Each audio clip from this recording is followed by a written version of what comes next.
So sino yun? So sabi ng Katoliko, siya lang ang anak, only begotten son. Pero mababasa naman na mayroong mga kapatid, hindi kami lumalim sa theology. Dahil pagpalaliman namin, hindi makaintindi ang mga common Catholic. Doon lang kami sa itaas. Mabibinyagan ka agad. Tayo dito, mga malalim ng pinag-usapan natin. Hindi kami lumalalim, no? Maraming anak, clear na clear sa Biblia. Then ipagalit-galit mo ang mukha mo. Sabi ni Brother Noe, ibig sabihin para ma-convert rin namin ang mga tao, sundin namin yung mga pastor magpasigaw-sigaw. So, Father, wag.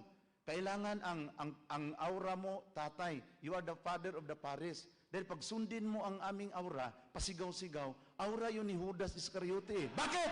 Aura yun ni Judas. So, wag mong sundin, Father.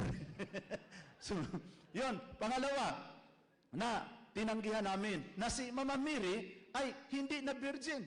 Ang katwiran ko noon, katwiran ng mga pastor ganito, dahil bakit hindi tayo maniwala na virgin si Mama Mary? Dahil sila ay nagkatira sa isang tahanan si Jose. Ilang taon doon sa Nazaret.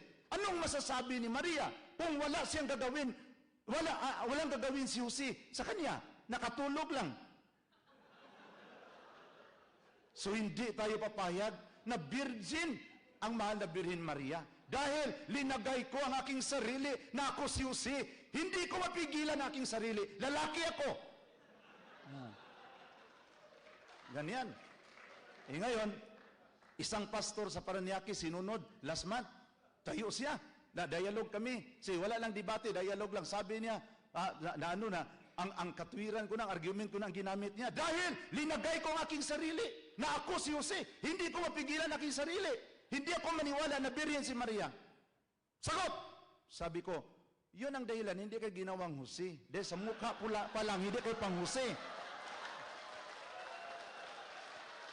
Dahil pag kayo si Jose, masira ang plano sa Panginoon sa buhay ni Maria, galawin mo. Bakit ako isang pastor na kumbinsi na Birhen si Maria? Virgin, dahil Joseph, according to the Bible, was properly informed that the womb of Mama Mary is used for a holy purpose. According to Matthew chapter 1 verse 18 to 22, and the angel of God informed Joseph that what she conceived is from the Holy Spirit, in order that the prophecy of the scripture might be fulfilled, that a virgin in Isaiah chapter 7 verse 14 will conceive and bear his son, and shall name him Emmanuel, which means God is with us. Na-inform si Joseph, isang taong matuwid, hindi kayang gamitin sa isang taong matuwid ang ginamit sa ating Panginoong Diyos. Amen? Yung mga kaparian, ginamit na sa Panginoon. Ang mga babae, kailangan mag-careful na. Maraming hindi pari dito, yun ang tingnan ninyo. Dahil they are used for a holy purpose. Amen?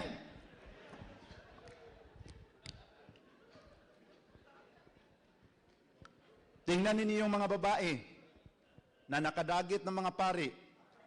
One of the most lonely woman in the world dahil kinuha mo ang sa Panginoon.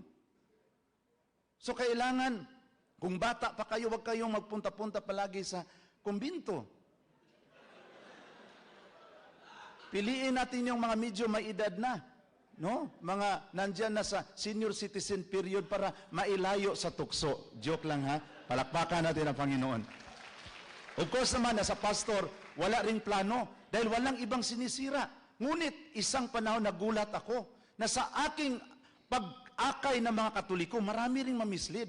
Dahil ito ang nangyari ngayon sa Pilipinas eh. Paano? Kailan kaming mga pastor papasok? Tandaan niyo ito ha? Pag mag-awayan na ang mga officer sa kapilya, pasok kami. Fertile ground yun.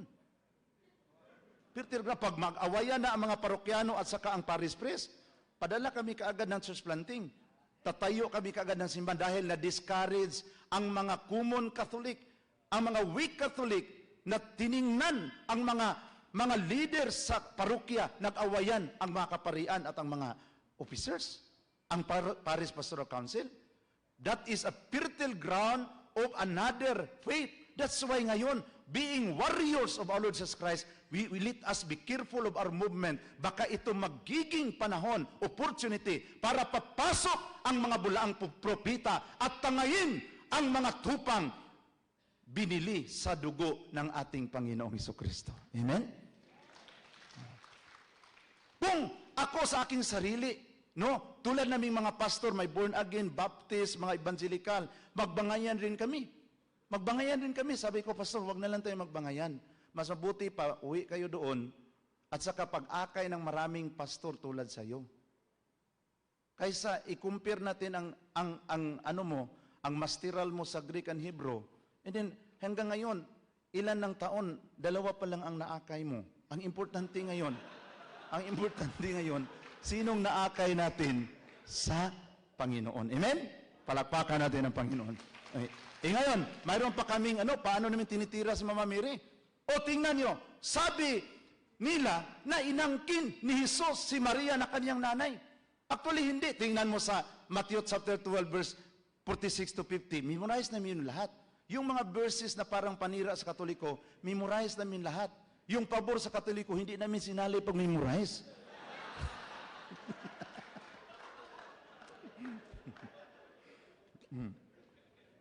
Sabi ng mga tao, Panginoon, nandito na ang iyong nanay at mga kapatid, gustong makiusap sa iyo. Sumagot si Jesus, sino ang aking nanay?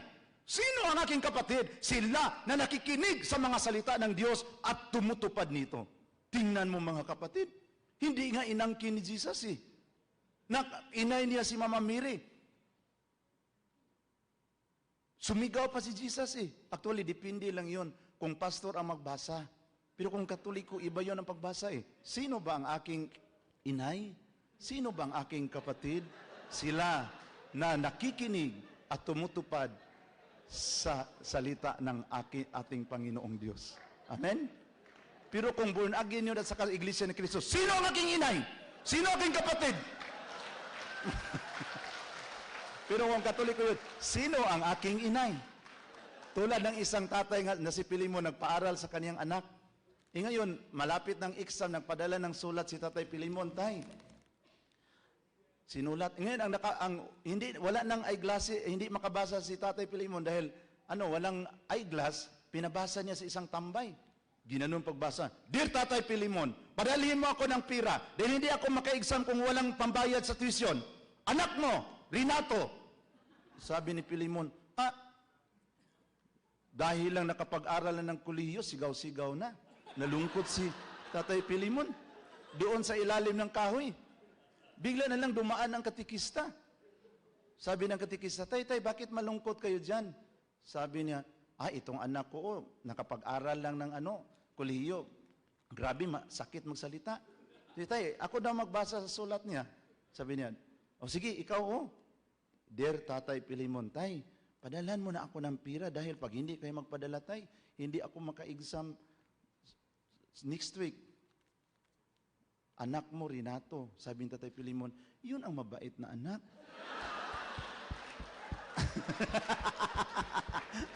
So, depende pala kung ang nakabasa sa Biblia, born again o Iglesia ni Cristo. So, huwag tayong maniwala kaagad sa pasigaw-sigaw dahil modus operandi namin yan para ang Katoliko makaganyan.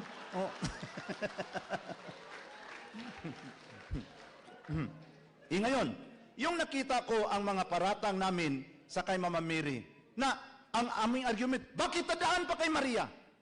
Diretso na sa Diyos. Diretso na kay Kristo dahil John 14:6, I am the way, the truth, and the life. Yun ang argument namin. Pero pumasok sa aking isip, mga kapatid, bakit si Jesus hindi nagdiretso pagpunta sa sanlibutan? Dumaan muna sa sinapupunan ng ating mahal na Birhen Maria. There is a significant. Kung ang Panginoon ay dumaan sa sinapupunan ni Mama Mary, kung dumaan muna siya sa kay Mama Mary bago magpunta sa atin, makatuwiran, nadadaan muna tayo sa nanay ng ating tagapagligtas bago tayo lalapit sa ating tagapagligtas, ang ating Panginoon Kristo. Doon ko nakarealize, parang hindi maganda itong sa amin. Memorize namin ang mga verses sa Biblia, ngunit nagdevelop kami ng galit kay Mama Mary. Sana yung na-realize ko noon, mga kapatid sa pastor, na dumami na ang kaalaman namin sa Biblia, mas lumalim ang pagrespeto sa babaeng nagmamahal at nag-aaruga ng ating Panginoon. Ngunit mas lalong araw-araw kaming nag-Bible study, mas lalong lumalim ang aming galit laban sa inay ng ating Panginoong Jesucristo. Kinukumpara ko, kung ito ang mga Katoliko, ito ang mga hindi Katoliko, mga born again, magsabi, ang Katoliko, 30% lang ang kaalaman sa Biblia. Ito mga born again, 95%. Ngunit, inaway nila at binastos ang aking nanay. Sinong pipiliin ko? Itong kunti lang ang nalaman, ngunit rinirespeto ang aking nanay, o itong maraming nalaman, bastos, binastos ang aking nanay. Ang pipiliin ko ang Katoliko, sila ang paunahin ko pagpasok sa langit dahil rinirespeto nila ang aking nanay at ginagalang ang babaeng nagmamahal at nag-aaruga sa akin. Doon ako nakarealize as a pastor. Ngunit I keep it in my heart because my tatay is also a debater. Pero alam niyo noon, makipagdebate kami pero makahiring kaming Catholic Faith Defender, hindi na kami magpunta. Then mag-usap-usap lang kami, wala na tayong makuha niyan. Catholic Faith Defender na yan. Wasting money and time yun. Pabayaan na yan. Dito tayo sa mga bata na Katoliko. Dahil ang mga bata na Katoliko, kunti pa ang nalaman, madali pang makonvert. Pero itong mga Catholic Faith Defender, isang buwan, marami na nalaman, hindi pa makonvert, naubos ang oras sa kapira mo, pabayaan mo na yun sila dyan. Dito tayo sa mga estudyante. That's why estudyante ang focus namin. Ngunit mga kapatid, nakita ko na ang role ni Mama Mary, the Mother of God, bakit Diyos? Doon ko nakarealize. Yung tinanong ako ni Father Domingo topic sa Pardo, paano mo yan naiintindihan? Na siya ay nanay ng Diyos dahil ang lumabas sa kanyang sinapupunan Diyos. Ang pinanganak niya Diyos, Emmanuel. Kung ang lumabas sa kanyang sinapupunan, nagiging kapitan, inay siya ng kapitan. Ang lumabas ng kanyang sinapupunan, Diyos, inay ng Diyos. Amen? Now, yung nakita ko yan, sa aking pagmuni-muni, nakita ko ay discovered in the Bible, biblically speaking, na Mama Mary has participated in the plan of salvation. Sa amin, wala. Si Mama Mary, walang kwenta, walang halaga. Yung tiningnan ko ang nakasulat sa Biblia, na he was informed, and the angel Gabriel in Luke chapter 1 verse 26 greeted Mama Mary, "Hail favored one, the Lord is with you." And Mary was greatly troubled at what was heard and pondered what sort of greetings this might be. But the angel said to him, "Do not be afraid, Mary, for you have found favor with God. Behold, you will conceive and bear a son, and he shall be named Jesus, and the Lord God will give him the throne of David his father, and his kingdom there will be no end." Doon ko nakita na si Mama Mary pala ay ang kaniyang role napakalaki sa Biblia. Pero kaming mga pastor, we skip always Luke chapter 1. Doon ko na-discover na ang ganda sa simbahang Katoliko, hindi lang may Diyos Ama na nagmamahal sa atin, mayroon pa ring nanay na nagmamahal sa atin in the person of the Blessed Virgin Mary. Kami walang nanay. Hinahanap pa namin ang nanay namin. Tinitiwalag na namin ang ibang nanay. Tinitiwalag na. Hinahanap pa namin ang aming nanay. Hanggang ngayon, hindi pa namin nakita. Dahil sa simbahan, hindi pwede walang nanay. And I realized, in my prayer, before accepting the baptism of the Catholic Church, na ang unang inay na si Eve, abandoned her responsibility as a mother of all the living. Ngunit, ibinigay ng Panginoon si Mama Mary na magiging nanay sa ating lahat dahil hindi man natin maintindihan ang pag-ibig ng Diyos kung walang nanay na nag-aaruga sa atin. Amen? Kaming mga born again, walang nanay, walang mama. Doon na lang kami sa auntie na lang kami lumapit dahil walang mama. Kumplito ang Katoliko, doon ko nakita. So, yung pagtingin ko sa encounter ni Elizabeth at sa kanyang Mama Mary, yung sabi ng Biblia, "And when Elizabeth heard Mama Mary's greetings, the infant in her womb leaped for joy, and Elizabeth was filled with the Holy Spirit." Elizabeth shouted, "Blessed you among women, and blessed is the fruit of thy womb. Why is it allowed to me that the mother of my Lord will visit me? Because when I hear the sound of your greetings, the infant in my womb leap for joy. Blessed are you, Mary, who believed that what was spoken to you by the Lord would be fulfilled. And Mama Mary answered, my soul glorifies the Lord, and my spirit rejoices in God my Savior, for he has mindful of me, the humble state of his servant. Behold, from now on, all generation will call me blessed. Kami mga protestante, mga born again, hindi kami tumawag na blessed si Mama Mary. Kami lang ang generation na tumanggi tatawag. Delikado kung saan kami galing, di ba? All generation will call me blessed. Ang generation ng born again, mga Baptist, hindi tumawag na blessed. Delikado doon ko nakita, delikado kami. And another analysis na aking nakita, the first mother encountered the devil, and the first mother was defeated by the power of the devil because she listened to the words of the devil. But the second mother will accept the challenge. In that second challenge, the Almighty God assured us that the second mother will defeat the dragon. According to Genesis chapter 3 verse 15, I will put enmity between you and the woman, between your offspring and your offspring. You will strike at his head, but he will strike at your head. Yung nakita ko yun, mga kapatid. Bangayan si Mama Mary at saka si ang dragon, mag-away sila. Sabi ko, Lord, saan kami papanig? Yung kinuklos ko ang aking mata, nakita ko na ang lahat ng mga Katoliko doon sa likuran ni Mama Mary, habang nakipaglaban siya sa dragon, lahat ng mga Katoliko. Pero I close my eyes again, nakita ko ang lahat ng mga born again doon sa likuran sa dragon. Nakinabahan ako. Then, imposible man na doon kami sa panig ni Mama Mary dahil sa picture pa lang sinunog na namin. Imposible kung doon kami papanig kay Mama Mary. Yung I close my eyes again, parang doon kami sa likuran ng dragon. And I realized in my analysis that in this second encounter of the second mother and the dragon, Jesus Christ will use all his power that his mother will not be the second victim again against this monster that victimize many children of the Catholic Church. That's why tayong mga CFD, mga converted pastors, ako sa aking buhay, I spent more of my times na pupunta sa mga pinaka-lowest level para iliwanag sa kanila ang katotohanan, para maibalik sa simbahan na itinatag ng ating Panginoon. Walang iba kundi ang simbahang Katoliko. Then, alam niyo, brothers and sisters, yung nakita ko yan, nawala yung galit ko sa mga pari. Noon, grabing galit ko sa mga pari. Dahil sabi man ng lolo namin, yung pari, bulaang propita yun. So, grabing galit ko sa mga pari. Ngunit yung nabasa ko ang Malakay chapter 2 verse 7, for the priest lives preserved knowledge.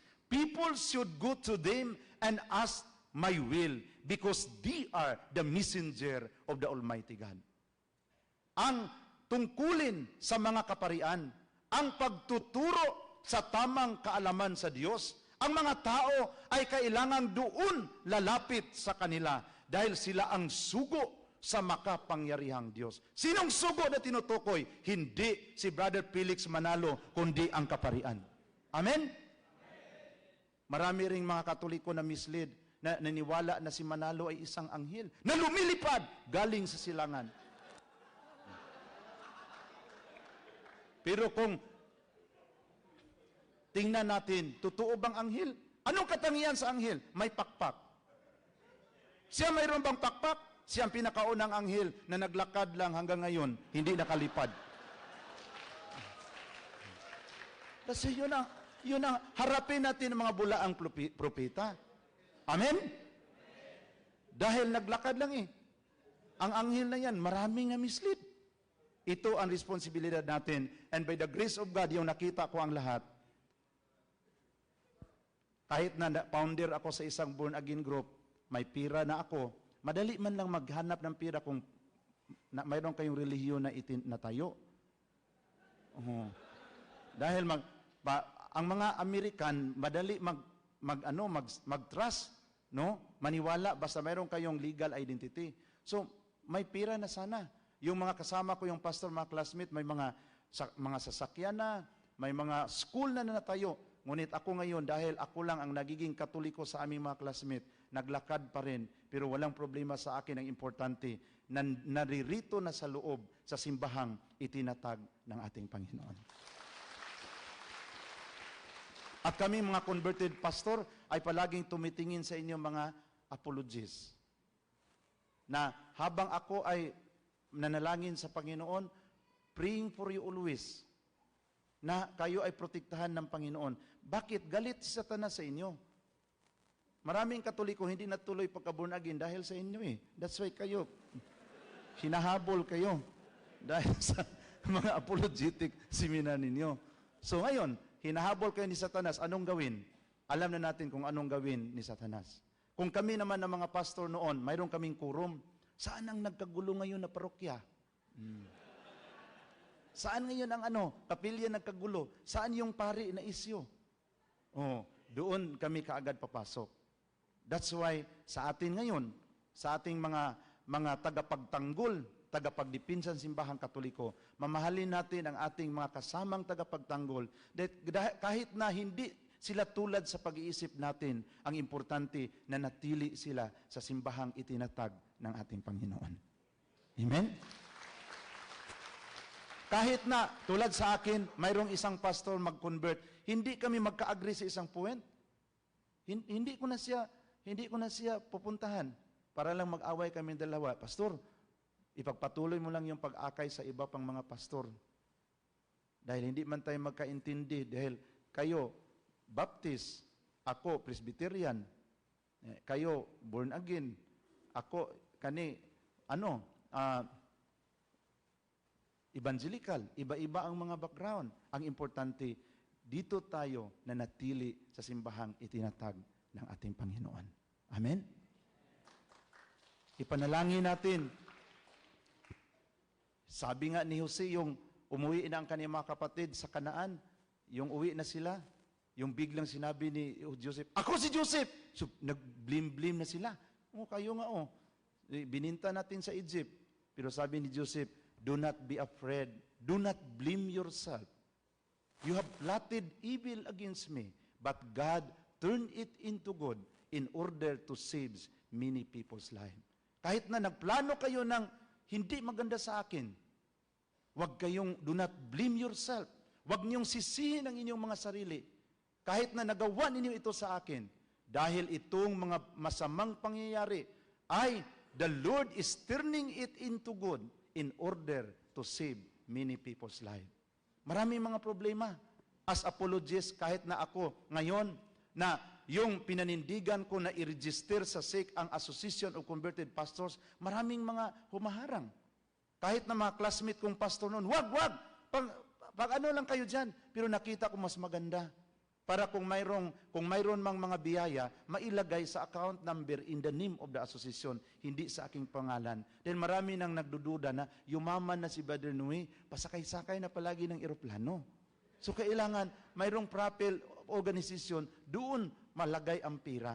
Para kung ma-release man, mayroong kagamitan, mayroong naka-record sa withdrawal. Hindi ako palaging maturo.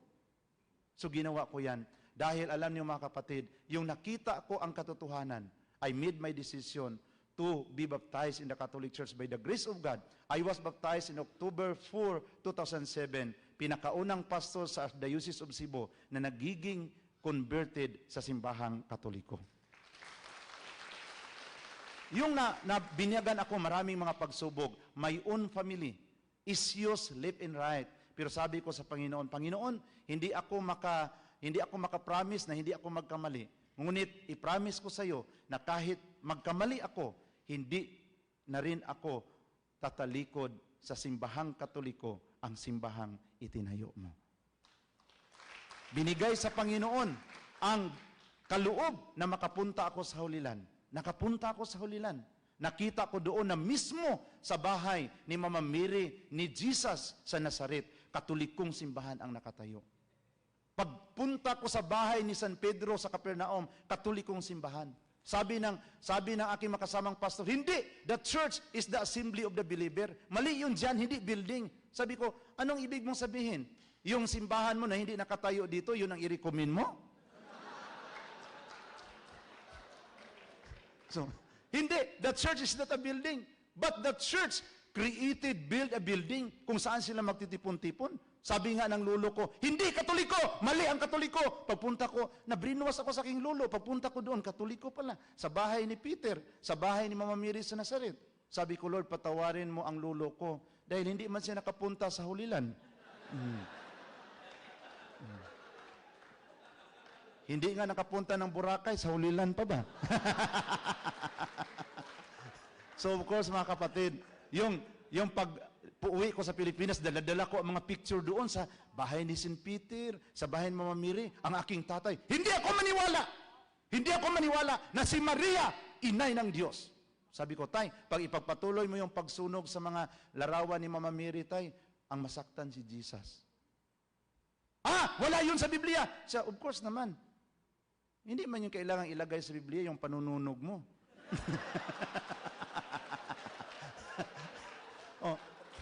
Basahin mo sa Biblia. Ganyan ang tatay ko. Basahin mo kung mabasa ba na dinala ni Jesus si Maria sa langit. Wala kang mababasa sa Biblia, Noe. Nagkamali ka. Kahit isang verse, walang mababasa na dinala ni Jesus ang kaniyang nanay sa langit. Sabi ko, sa Luke 23 verse 43, dinala ni Jesus ang magnanakaw sa langit. Sabi ng magnanakaw, Panginoon, alalahanin mo ako sa iyong kaharian, sabi ni Jesus, ngayon, dadalhin ko kayo sa aking kaharian. Kung dinala ang magnanakaw, insulto yan, iniwan ang nanay, ang magnanakaw ang dinala.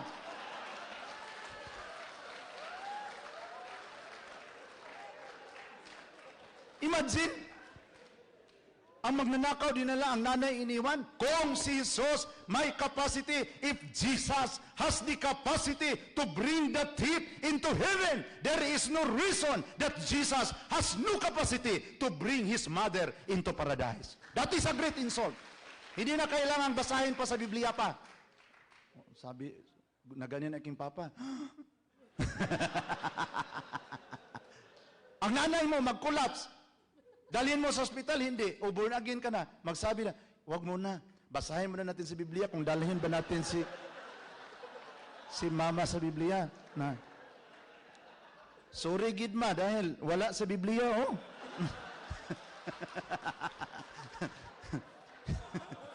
Kahit na wala sa Biblia, dalhin dahil it is a great insult. According to the Gregory of Tours 8 Book of Miracles, sabi ng tradisyon na Mama Mary, when she was in the old age, they put him here in a place, and the apostle expected that Jesus will come according to the tradition, and behold, Jesus comes and stood by their side, and after Jesus received the body of his mother, he commanded his angels to bring his mother into paradise. Yun ang nakasulat sa tradisyon. Hindi kami maniwala ang tradisyon. Walang tradisyon! Hindi tayo maniwala ang tradisyon. Pero maniwala kami na, pag sabi, di ba nandyan sa Biblia, sa 1 Corinthians chapter 12 verse 2, na you follow the tradition. Sa amin doong Bible, sinalihan namin teaching. Matalino man kaming mga pastor. Linagyan namin teaching para hindi mabasa ang tradisyon. But halatang halata naman, kahit na isipin natin, based on our conscience, hindi papayag si Jesus na ang babaeng nagmamahal sa kanya ay maiwan sa mundong ito kung saan siya dadalhin niya. Dahil sabi nga niya sa John 14 verse 1 to 3, do not let your heart be troubled. Believe in God and believe also in me, because in my Father's house are many mansions. If it is not true, I will not tell you that I will go there to prepare a place for you. And when I go and prepare a place for you, I will come again and receive you unto myself, so that where I am, there you may be also. Ibig sabihin, kung may plano si Jesus na dalhin tayo sa langit, mas lalong may plano siya sa kaniyang nanay. Amen? Sinuswerte kami mga born again, mag-una pa kami kay Mama Mary sa langit. Di ba? Pero sino mag-una doon? Yung nagmamahal at nag-alaga sa ating Panginoon. By the grace of God, my mother and father and sisters decided to become Catholic. Walang hintuang diskusyon for almost 2 years. Dahil ako, it is my attitude na hindi ako nangangaway, pero hindi din talaga ako magpatalo sa harapan ng mga pastor. That's why sa ngayon, by the grace of God, nabuo ang asosasyon ng converted pastors para kung kunin man ako sa Panginoon, mayroong kahalili kaagad at mayroong identity ang mga converted pastors sa buong Pilipinas. Of course, maraming sakit sa ulo. May mga pastor na nakukonvert na ang kanilang attitude, pangliligaw lang, pangliligaw sa mga katikista, ganyan. So, may sabi ng isang pari sa Bukidnon, brother, i-pull out mo ang tao mo dito. Ang sekretary nilang ang hindi linilagawan dito. Of course, part yon sa ating maturity, purification, sa paglingkod natin sa simbahang Katoliko. So sa oras na ito ang aking hingiin sa inyo, mga apologies, bilang isang pastor na naging Katoliko. Ako man ang nakaalam kung kailan kami papasok pag mag-away-away na. So tayo, let's be careful pag uwi natin sa ating mga chapter na hindi tayo kaagad mag-react kung mayroong mga problema sa mga kasama natin. Dahil gamitin namin yung mga pastor. Noon itong mukha ko napakahudas, ngayon hindi na hudas, pareho na sa Panginoon. Amen? Dahil sabi ng isang hudas ka nuwi, nagkatoliko ka, pastor ka sana. Sabi ko, okay lang dahil itong pagkahudas namin, itong pagkahudas ko may pag-asa. Dahil araw-araw akong kumakain sa katawan ng Panginoon, mawas out lang ito. Pero yung pagkahudas mo, wala ng pag-asa dahil wala kayong Eucharistia eh. So ito ngayon mga kapatid, na hawakan natin ang tungkulin na ibinigay natin sa Panginoon. Hawakan natin hanggang sa ating kamatayan. Amen?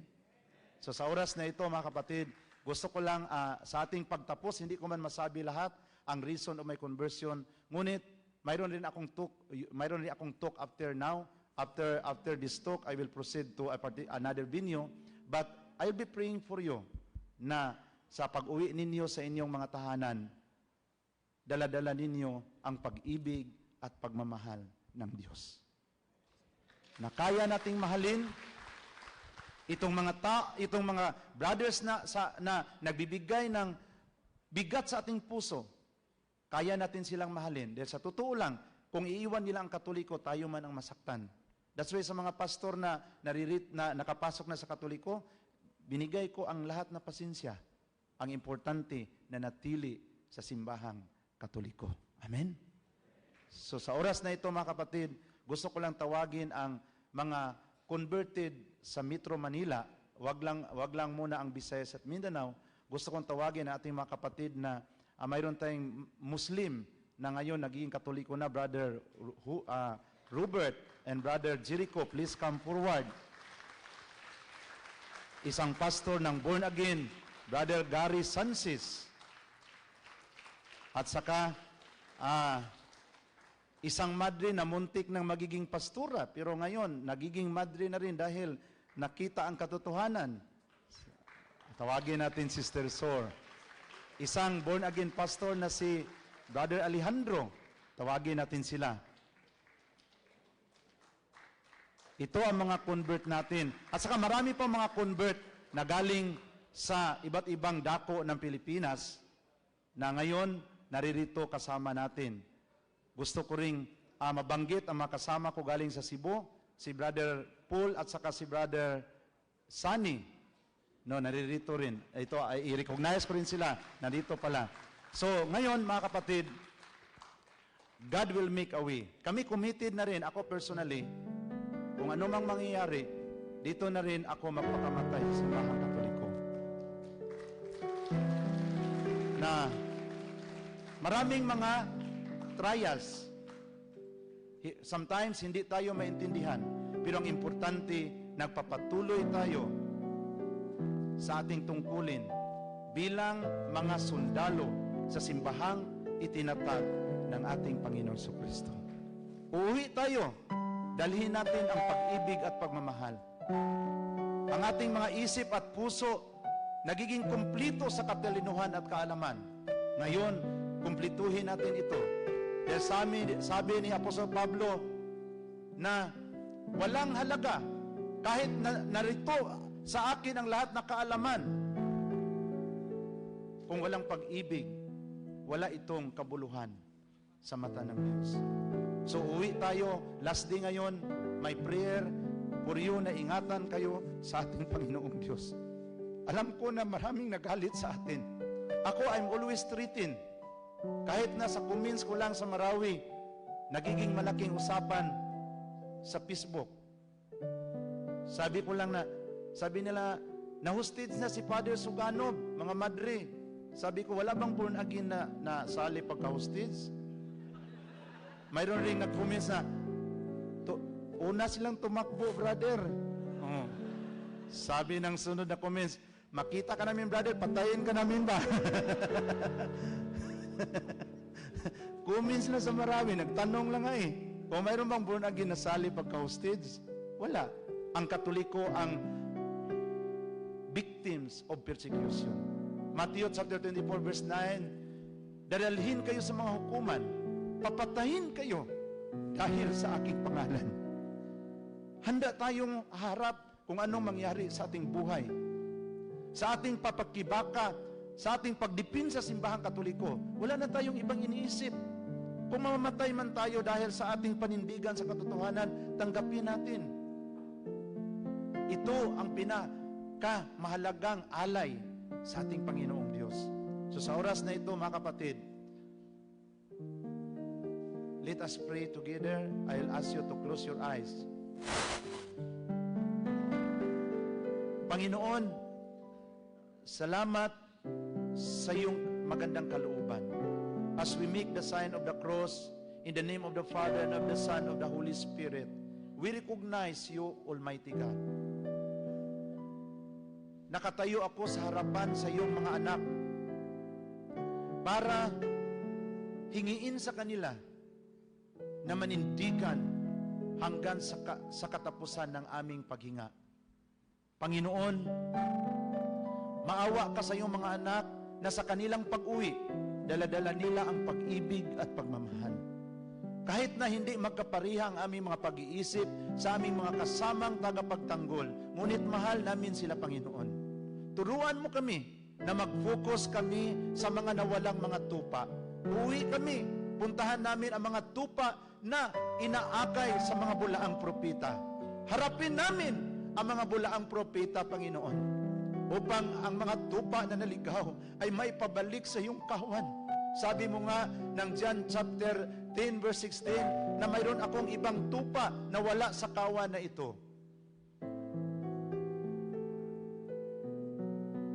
Darating ang araw na sila ay magiging isa na lang ang kawan at isa na lang ang pastol. Ito ang aming hinangad, Panginoon. Kahit na kaming mga converted pastors na naririto ngayon, palagi naming pinapanalangin ang mga Catholic faith defenders sa buong Pilipinas. Alam namin na ang pinakaunang galit sa amin, si Satanas. Dahil ginamit mo ang iyong mga anak para paglabanan at panindigan ang katotohanang natanggap namin mula sa iyo. Narito ang mga convert sa aking likod at mga convert pa na nakaupo dyan sa mga upuan. We offer our lives.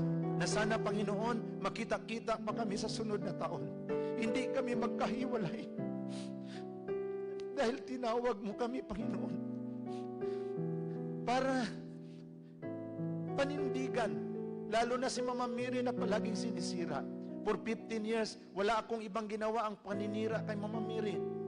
Ngunit, na-realize ko, Panginoon, na itong ginawa ko na pagbastos kay Mama Mary, kayo ang nasasaktan.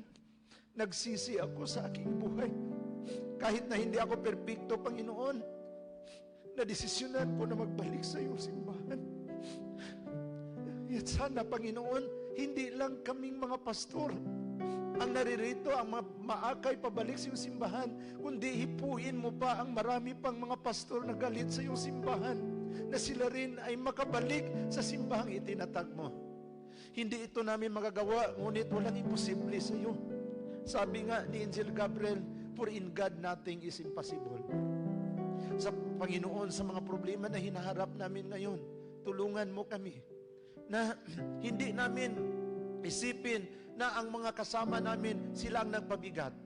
Alam namin na ang real naming kaaway, ang totoo naming kalaban, si Satanas at ang mga demonyo na nagmotivate sa mga bulaang propita para magbiktima sa mga tupa na nandyan sa iyong kawan. Uuwi kami, Panginoon, na nagkaroon ng bagong lakas at sigla sa aming puso upang ipagpatuloy ang misyon na binigay mo sa amin. Kahit na ako, Panginoon, galing sa Cebu pumunta sa Manila, kahit na walang tahanan, pumunta ako para mapuntahan ang aking makilalang mga pastor.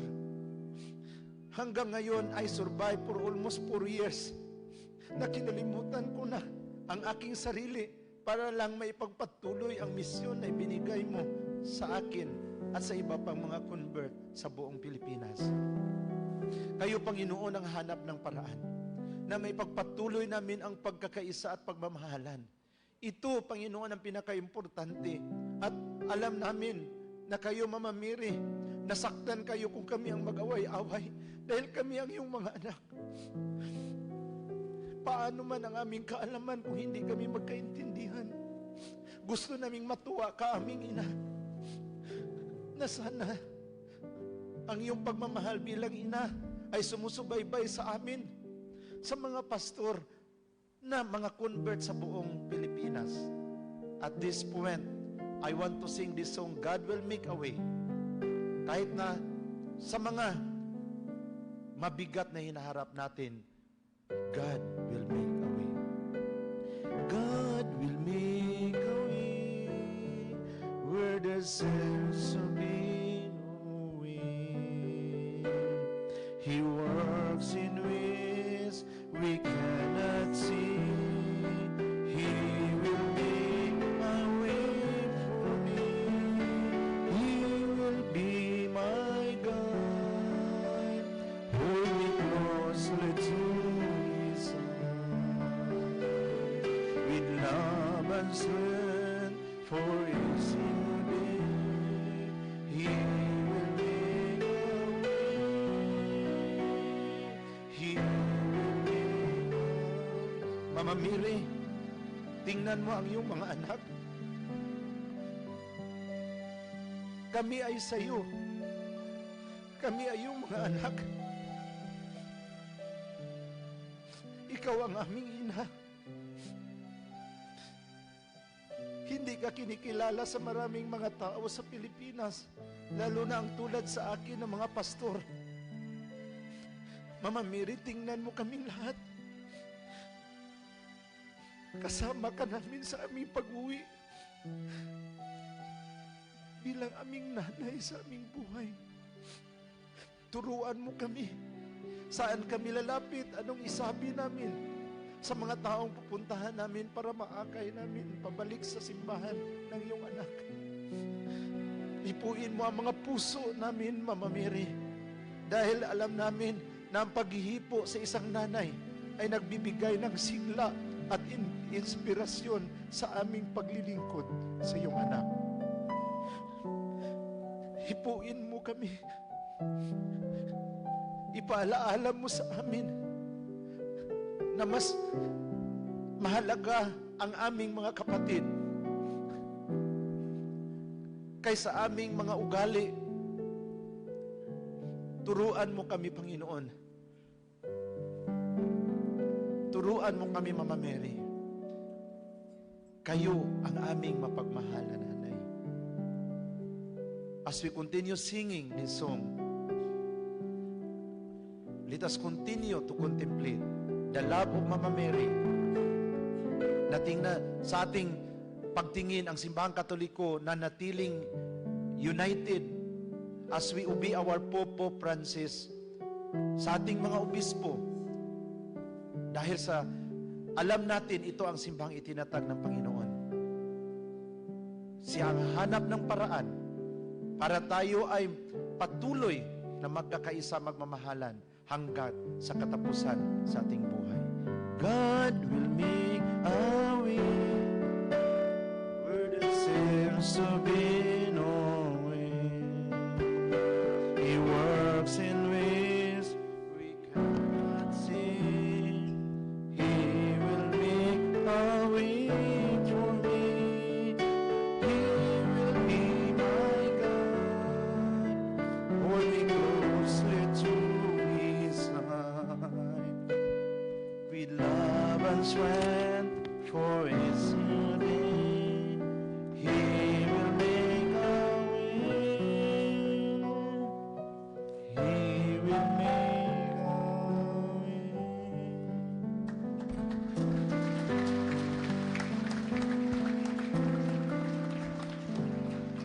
Brothers and sisters, Brother Noe Dora and the Association of Converted Pastors of the Philippines. Let's give them a big round of applause again. May I please call in the CFD National Advisor, Father Lucas Enoch,